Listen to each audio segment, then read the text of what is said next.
Hey guys, it's your girl Ayesha, and today I'm going to be showing you how I made this super adorable, very kawaii treehouse keyring.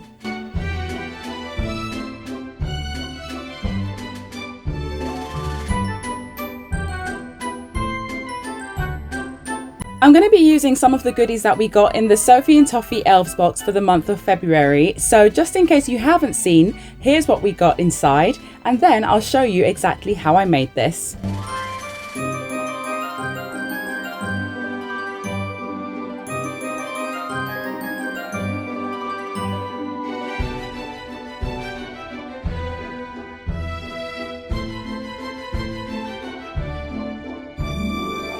Now, Sophie and Toffee very kindly have sent me a whole bunch of their new opaque resins and also some of their candy pigments as well. And so I decided to use some of those for this project. In particular, the opaque resins worked really well for me. I think it's got to be because of the little nozzle that's on the end of the bottle. It just meant that I could get right into all of the details of this mold, and they were really easy to use. I have found before that the opaque resins can be a little bit hit and miss with Sophie and Toffee, but I really do like these ones because the colors are definitely more true to that which you see on the label, at least for the most part anyway. So yeah, I was really impressed with them, and they cure really quickly too. These are the candy pigments that I received, and I decided to go for a sort of mix of like a light yellow and a cream to sort of make a kind of like ice cream cone sort of color. That was the sort of vibe that I was going for with this treehouse. I kind of wanted it to look like an ice cream cone. It didn't quite turn out exactly how I wanted, but yeah, I'm still happy with the end result.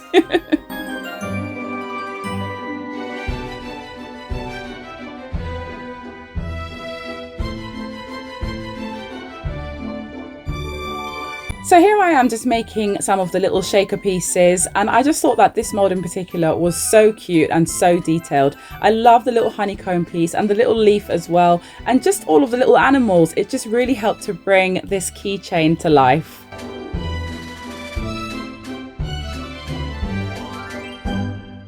So the idea that I had was that this was going to be a sort of like raspberry ripple ice cream cone, and I don't know, I didn't quite like how sort of strong that the crosses of the waffle cone were looking. I thought it was quite distracting, so that's why I decided to go over it with a bit more of the kind of like creamy color, just to sort of soften it a little bit.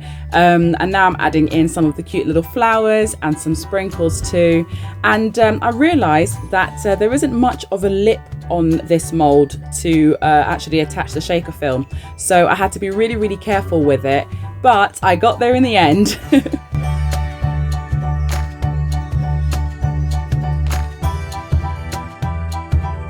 After filling up the shaker with some oil, I then used some UV sealer to just put a blob over where the hole is in the shaker film and just very quickly flash cure that. And then I went ahead and I sealed off the entire thing. I did dome it a good couple of times just to make sure that there were going to be no like spillages or anything.